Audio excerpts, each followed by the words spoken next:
Feliz Año Nuevo. Encuentren, por favor, en lo cotidiano lo extraordinario todos los días. Anda. Yo diría, por favor, cuídense, atiéndanse. No es un problema superficial, es un problema muy serio el de la pandemia que puede acabar con lo mejor de nuestros sueños. Y por ello hay que poner toda la atención y verlo con toda seriedad. Por favor, feliz Año Nuevo para todos y encuentren en lo cotidiano lo extraordinario. Sí, yo diría que junto con todo ello es importante que nos cuidemos, porque estamos padeciendo un problema pocas veces visto en la historia de México. Cuidémonos porque está en juego lo mejor de todos nosotros. Que venga ese apocalipsis zombie para el 2021 y disfruten nuestro especial. Feliz 2021, queridos conspiradores en casa, y porque este año sea de sanación, de paz y que nos venga de lo mejor. Muchas felicidades, feliz año. Feliz año.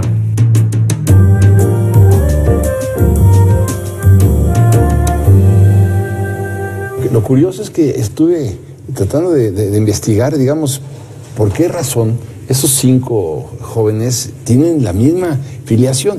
Como decía Chávez, el padre era tendero y la madre, pues, ama de casa, ¿no? Entonces, ¿de dónde? ¿Cómo llega, no? Sí es interesante encaminarnos por ahí para saber por qué se forjan de esa manera. Y además en Durango. Sí, pero no era la capital, no era Morelia, no era Guadalajara. No era ni siquiera Durango, capital. Durango. No, pero los padres tuvieron la conciencia de la educación. Yo creo que eso es importante. Y sí se los inculcaron. Y sí decía, a ver, si el niño es bueno para el violín, pues que tome las clases del violín. Y si me explico, o sea, sí hay un apoyo y hay una conciencia de los padres. Y además la madre admiradora de todas las artes. Eso de decir que yo quiero un hijo pintor, uno poeta y un músico. Bueno, finalmente tenían esa sensibilidad y los apoyaron de alguna forma. No le dijeron, no, tú cero y ponte a trabajar y a sacar pero hay una orientación política marxista, comunista. José es maravilloso. Pero era el Hablemos de los José. tiempos, tiene que ver. Sí, bueno. Y José era el hermano menor, ¿no? Silvestre era el mayor. Pero entonces hablemos de Fermín primero. Fermín, que además qué muralismo, qué ruptura, qué vanguardia. Es uno de los 5 jóvenes elegidos por José Vasconcelos para pintar los murales de la Escuela Nacional Preparatoria. Acérquense. Además con un tema muy curioso que es la alegoría de la Virgen de Guadalupe. Exactamente, y es monumental. Es monumental, es espectacular. Un pinto. Es Fermín, sí. el de la Lear. Sí. Creo ¿Es que es Fermín. Ya sí. lo voy acabaré recordando, pero bueno. Que también un hombre ideológicamente activo, junto con Siqueiros, Diego Rivera, Jean Charlotte, un día tenemos que hablar de Jean Charlotte, que está desaparecido. Las vanguardias, ¿no? Eso nos hace las vanguardias. Sí. ¿Sabes qué? Yo creo que aquí lo importante es que igual, o sea, como son los dos más grandes o más cercanos al cambio de siglo, él es de 1901 y Silvestre de 1899, ellos ya tienen 20 años cuando empieza todo este proceso de la revolución hecha gobierno con Obregón, con Calles, ese nacionalismo que surge a través de José Vasconcelos, que fomenta la creación de orquestas, la música y todo eso. O sea, cuando llegan ellos a los 30, que por cierto también muere muy joven, creo que muere en 1934, o sea, de 33, 34 años. Sí, muere muy joven, Fermín. Pero ellos dos se empapan totalmente del ambiente creador que se genera después de la revolución. O sea, un Estado que deja atrás cualquier rastro de afrancesamiento porfirista, cualquier rastro de extranjerismo. Todo era regresar nuevamente a lo mexicano, a rescatar lo mexicano o sacarlo a la luz por primera vez porque nunca nadie lo había hecho. Claro, y además con una cosa que no tiene otra familia, o pocas familias lo han de tener. El talento artístico y la convicción política. Sí. Porque de una coherencia ideológica inquebrantable. Sigamos con otros grandes personajes de la historia de México. Creo que otro que es muy relevante, como ya decíamos, que no esté en orden cronológico, sin duda alguna es el padre Hidalgo, ¿no? El padre Hidalgo, que bueno, pues le dicen el padre de la patria, pero pues habría que cuestionar también si es el padre de la patria, pero de cualquier manera fue un hombre definitivo en la primera parte de la independencia, ¿no? Ahora él no consuma la independencia porque pues escasamente 9 meses después de que dio el grito de independencia lo fusilan junto con Allende en 1811, entonces no consuma la independencia, que se consuma hasta 1821. 10 años después, pero de cualquier manera él inicia el movimiento de independencia. Y yo estoy convencido de que una de sus grandes virtudes es haber convertido una conjura de unos pocos militares criollos en una revuelta popular, y ese es su gran mérito, ¿no? Convertir a la posibilidad de la independencia en una revuelta popular que aglutinara a todos. Claro, y finalmente es un personaje. Yo voy a hacer un poco como Alejandro y me voy a hacer promoción de este libro. Tuve la suerte de poder escribir algo sobre un personaje tan importante y sobre todo que además es un personaje que se va creciendo. Realmente él nunca pensó, nunca imaginó, y esa es la parte que a mí me gusta más de cómo se va haciendo fuerte y cómo se va forjando el movimiento de independencia, como se avientan todos que no tenían más nada que perder, y él es ese estandarte al que siguen sin importar las consecuencias. El problema fue justamente esas consecuencias a las que como ser humano se ve expuesto Hidalgo, y no se salva, digamos, de cosas que se le pueden achacar, el haber matado inocentes en Guadalajara. Lo que sucedió en la Alhóndiga me parece que fue como el pueblo que tenía ganas de resarcirse de tantos años de estar mal, pero que sistemáticamente después en Guadalajara el cura Hidalgo aceptara esa muerte de inocentes, lo desdibuja. Y otra cosa que siempre me gustaría preguntarle como historiadora, ¿por qué no tomó la Ciudad de México? ¿Por qué no entra a la Ciudad de México? Y es donde empieza la ruptura con Allende, de modo que lo trata de envenenar 3 veces y se refería a él como el cabrón del cura. Entonces, son seres humanos. No le quito lo héroe, porque para mí sí es una persona que se va creciendo, pero tiene unos oscuros que él mismo reconoce cuando Abadi Keipo lo enjuicia. Pero hay un momento muy importante en la vida de Hidalgo, que yo creo que es lo que lo encumbra a él, digamos, como uno de los grandes protagonistas de la historia, y es cuando se descubre el movimiento, digamos, de Querétaro, y la corregidora le avisa a Allende que ya el corregidor sabe que hay un movimiento, sabe que van tras ellos, y Allende prefiere abandonar el movimiento, es decir, vamos a hacerlo en otro momento. Ahí es cuando Hidalgo dice, ningún otro momento mejor que ahora, y es cuando da el grito de Dolores, un tanto cuanto en contra de lo que pensaba el propio Allende, que también es muy atractivo eso, pero ahí es donde se dispara la genialidad y el temperamento de este cura maravilloso, que además adoraba a Molière, además cultivaba vid, además le gustaban los toros, era un hombre muy completo, era un hombre muy completo. Pero ahí cuando él dice, aquí ya no hay marcha atrás, un poco como cuando dijo Cortés, vamos a quemar las naves, dijo, vamos adelante, y ahí es donde el cura Hidalgo tiene ya todo un crédito histórico bien importante. Claro, porque su fuerza es como un dinamo. Vas, carnal. Bueno, no, claro, yo estoy totalmente de acuerdo en el caso de Hidalgo, tiene su momento, cuando decide no dar marcha atrás, como decías, Paco, creo que ese es el momento que lo define, y más bien que lo redefine, porque realmente él no estaba pensando en guiar el movimiento, se lo encuentra prácticamente y decide ir hacia adelante. Del periodo revolucionario de 1910 a 1921. Movimiento armado, ¿eh? Falso. Falso. Falso. No, estamos de acuerdo. Sí. Perdón, el movimiento armado no termina hasta 1921. Las facciones que siguieron peleando siguieron hasta... No, pero a ver, no se hagan bolas. O sea, es por el censo. No se hagan bolas, era de otro programa. No se hagan bolas, pero les voy a decir por qué. Tenemos un censo en 1910 y un censo en 1921. Correcto. Sí. El censo de 1910 dice que había 15 millones de habitantes en México. Y el de 21 que tenía 14 millones. Entonces, hablemos de ese millón de decremento de la población, de muertos. Exacto. Correcto.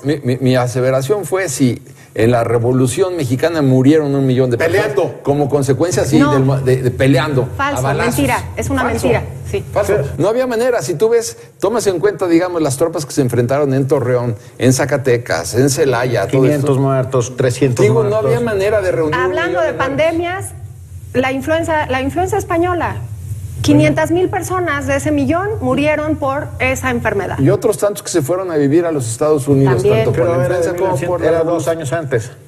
¿Cuál? 1908, la influencia española. 18. No, 18. 18, perdón. Ah, es cierto. pero tienes razón. A ver, ¿cuál sería, cómo dividiríamos ese millón? 500,000 son por la influenza. Muerte natural, muerte por aburrimiento. No, y se fueron de Los México. otros 500,000 yo creo que son cerca de 350,000 en combate, rebelión, batallas, todo eso, y cerca de 150,000 desplazados. Que se fueron a los Estados Unidos Sí. por la influenza o por la revolución, Sí. pero que cuando dicen es que en la revolución murió 1 millón de personas, Bueno, no hay y, tal. Ahí les va otro. ok. La guerra cristera fue provocada por calles por cerrar los templos al culto. Mentira, Falso. falso. Falso. No, Sí, absolutamente pero falso. todo el mundo lo piensa así. Sí, claro. Sí, pero sí tuvo la culpa. Él condujo la guerra. Parte, pero no cerró sí, los pero no templos. cerró los él no templos. él no cerró los templos. No, la iglesia cerró La sus iglesia propios cerró los templos. templos y dijo que el gobierno los había cerrado. Claro. Asoció a la Y población. ahí 100,000 muertos. Para que no Sí, ni siquiera te ocurra discutir. Ahora, ¿cierto pero o además falso? Ahí están los datos. Y cierto, Vamos a llegar a más muertos por el coronavirus que por la guerra cristera. Sí, estamos Impresionante. acercándonos violentamente. y a ver, ¿cierto o falso que la gran mayoría de esos muertos es gente sumamente religiosa y sumamente manipulada por esa religión, que se morían y las mamás los atizaban? Vas, muérete como tu hermano. Cierto. Qué tristeza. Pero no solo eso, es la única guerra santa en la historia de la humanidad en que los dos contendientes creían en el mismo Dios. Cierto. O sea, increíble. Así es. Increíble. Ok, ahora yo voy con la mía. Falso. No. A ver, ya dejemos de decirle malinchista a Malinche. Usamos muy mal ese adjetivo. Malinche era Cortés. Y doña Marina era una esclava que cuando la conoce Cortés ya había sido vendida 2 veces. Entonces, leamos al personaje, recuperémosla. Por favor, no la empoderen, no necesita empoderarse. ¿Pero cuál es la pregunta? No, la gran sea, mentira. ¿qué es lo- ajá. Malinche no es la gran traidora. Dejen de decir que la Malinche es la gran traidora. Pero no le digas Malinche. Bueno, por eso, dejen de decir que Malinche Marina. es doña Marina, es Malintzin. A ver, la pregunta es, ¿Marina fue traidora? Marina fue traidora, falso. Bueno, yo creo que deberíamos, es obligatorio presentar a la distancia, aunque ya está más que presentado, quiénes eran los que participaron en el grito de Dolores en esa madrugada del 16 de septiembre. Bueno, lo primero que tengo que hacer, que creo que es obligatorio, es mencionar que el cura Hidalgo, bueno, era un sacerdote francamente carismático, simpático, culto, industrioso, era amante de la literatura, porque bueno, era un goloso de la filosofía y conocía, hablaba latín, hablaba y escribía, traducía el griego, el hebreo, el francés, el italiano y el portugués, además del otomí, el purépecha y el náhuatl. Y era además un verdadero adorador de la belleza femenina. Bueno, en eso me identifico también con el cura Hidalgo. Entonces, bueno, creo que presentado el cura tiene su encanto, ¿verdad?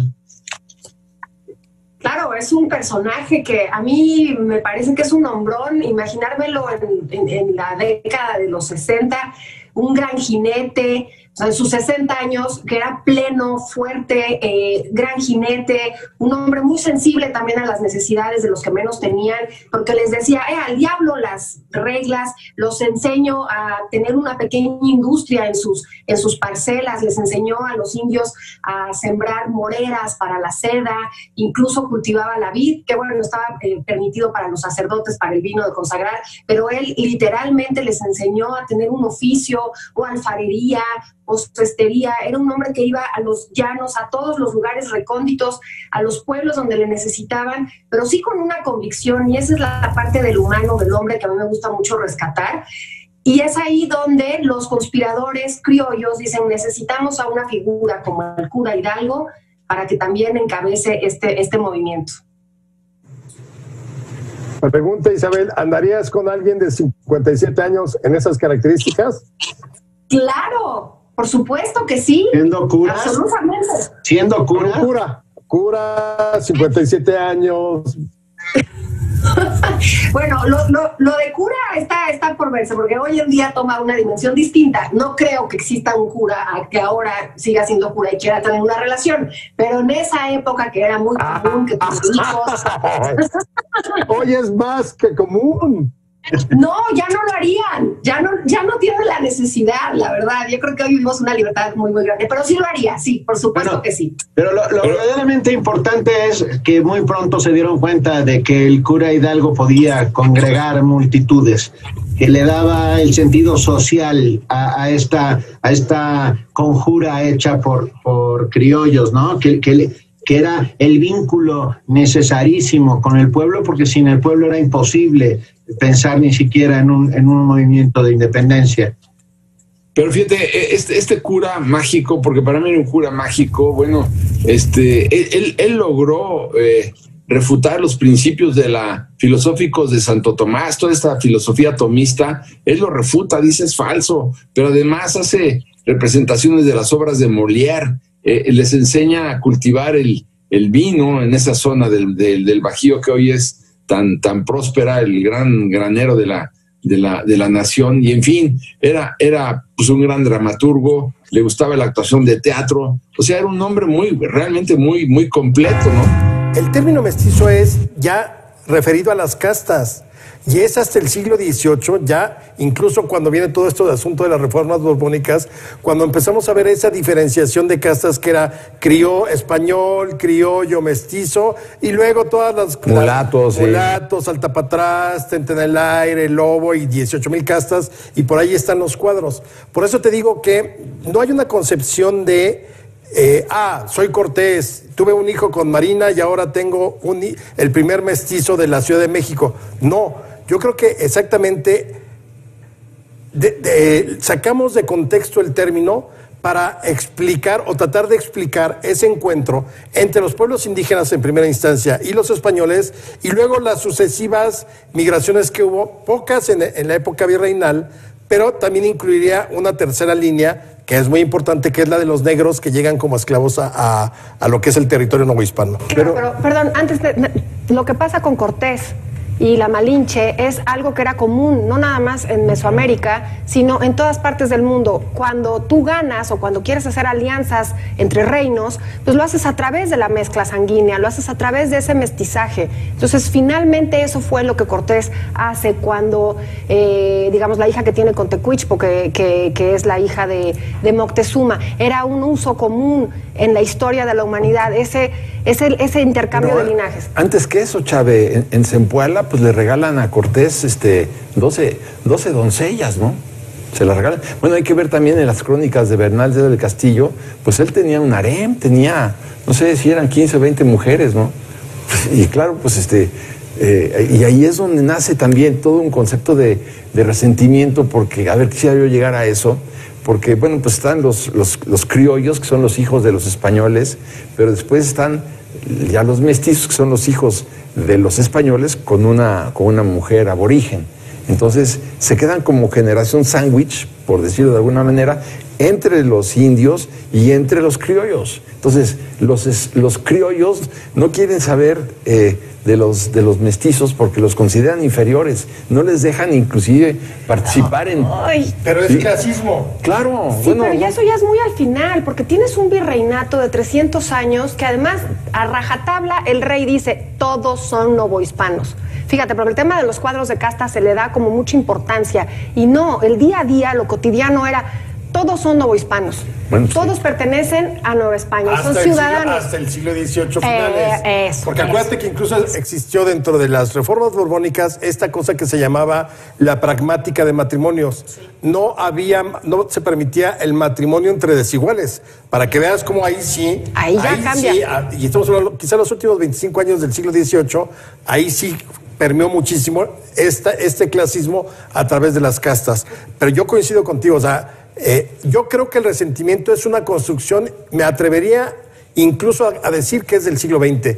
No es algo que se viviera en los 3 siglos de dominación española. A ver, si tú te pones a ver cómo los que tenían acceso a la educación eran los criollos, y ves que también tratan de hacerlo con los indios, pero tampoco, y no funciona. Los mestizos son excluidos, digamos, de la administración. Ni siquiera pueden hacer una carrera eclesiástica. Es decir, el proceso de exclusión de ellos es verdaderamente terrible. ¿Por qué? Porque el padre español no quería saber del hijo porque ¿Por qué? Porque pues había sido parte a lo mejor de una aventura con un aborigen. No quería saber de... Y la madre que llegaba embarazada después de haber estado conviviendo con los españoles, bueno, pues tampoco quería saber de ese hijo que no era tampoco un hijo de su marido aborigen. Entonces, ¿qué pasa? Ahí empieza a haber una fractura social. Ustedes, amigos conspiradores, nos están viendo en un invento mexicano, que es la televisión a color. El ingeniero González Camarena, en los años 50, bueno, trabajó toda su vida, pero perfeccionó estos bulbos que logran que ustedes nos miren a color desde sus casas. Gracias a todos los conspiradores que nos recuerdan. Oye, pero además lo triste es que son esas aportaciones que no supo aprovechar México y tuvo que ir a desarrollarlas en el extranjero. Sí, fue una tragedia, pero finalmente lo acreditan cuando, por ejemplo, las primeras fotografías de Júpiter a colores, claro, las logran con toda la tecnología de este brillantísimo mexicano González Camarena. Esto sí que fue impresionante, pero no quisiera yo dejar en el tintero, porque me parece muy importante, es este descubrimiento de, bueno, estaba yo pensando en tantos otros, pero el de la bomba atómica, es muy importante porque Manuel Sandoval Vallarta estuvo trabajando con Einstein toda la energía atómica junto con Oppenheimer, y es un físico mexicano, Manuel Sandoval Vallarta, que claro, no es para estar orgullosos, pero era la energía atómica, no necesariamente la bomba atómica. Claro que estuvo después involucrado en el proyecto Manhattan para tirar la bomba atómica en Nagasaki y en Hiroshima. Pero vamos, este ilustre mexicano cooperó muchísimo con la energía atómica y también creo que hay que rendirle los honores. Pero ojo, una cosa es que haya mexicanos en distintos campos y otra es que trasciendan. Es decir, es como decir que Uruchurtu, el diputado Uruchurtu, estuvo en el Titanic y fue una de las víctimas. Sí, fue circunstancial. No, yo creo que hay que mencionar esos que tú los mencionas en el mundo y de inmediato Frida, por ejemplo, o se me ocurre más cercanamente, en Estados Unidos tú mencionas al Toro Valenzuela y lo reconocen. No se diga a Hugo Sánchez y al Chicharrito, que desde luego ya son personalidades que hacen que se conozca en el mundo porque trascienden las fronteras mexicanas por ciertos actos, deporte, nuestros tenores, por ejemplo. Claro, eso es lo que comentaba yo en las cápsulas. Desde Ramón Vargas, bueno, obviamente queremos sentir a Plácido Domingo parte mexicano, pero también tenemos una gran escuela operística desde Ramón Vargas, Fernando de la Mora, cantidad de jóvenes que en México exporta y están en el mundo, en las óperas más importantes, bueno, ahorita no por la sana distancia, pero son verdaderas estrellas de la ópera, con unas voces estupendas, maravillosas. Y hay una cosa interesantísima que no nos detenemos a pensar. En las reuniones de cooperación internacional, en las reuniones mixtas, los países se ponen de acuerdo. Pues tú me mandas un profesor, yo te mando un bailarín. México siempre ha sido potencia para intercambiar cultura. Salud. Salud. Uno de los grandes atractivos de México en la amplia dimensión de su territorio es la exquisitez de la rica y variada cocina mexicana. Anhelo natural de toda ama de casa sería obsequiar a los suyos y a sus amigos con estos platillos, dignos de emperadores y de príncipes aztecas. Pero su elaboración es costosa y difícil. Desde que se decreta, digamos, la cancelación de la esclavitud después de la guerra de secesión en los Estados Unidos, hasta que realmente se acaba la esclavitud en los Estados Unidos, todavía llevó un tiempo. ¿A dónde voy con esto? Y aquí concluyo que este proceso de justificada liberación de las mujeres, que tengan las mismas oportunidades que todos los hombres, no sé cuánto tiempo vaya a llevar todavía la ejecución de todo eso. Yo creo que si cuaja realmente todo este movimiento como debe de ser, yo creo que se va a llevar un par de generaciones de que termine consolidándose y además traduciéndose en hechos reales, porque fíjate, tuvimos mujeres insurgentes, ¿no? Leona Vicario, La Corregidora, Gertrudis Bocanegra, hay por ahí muchas mujeres insurgentes que combatieron, que pelearon. Sí.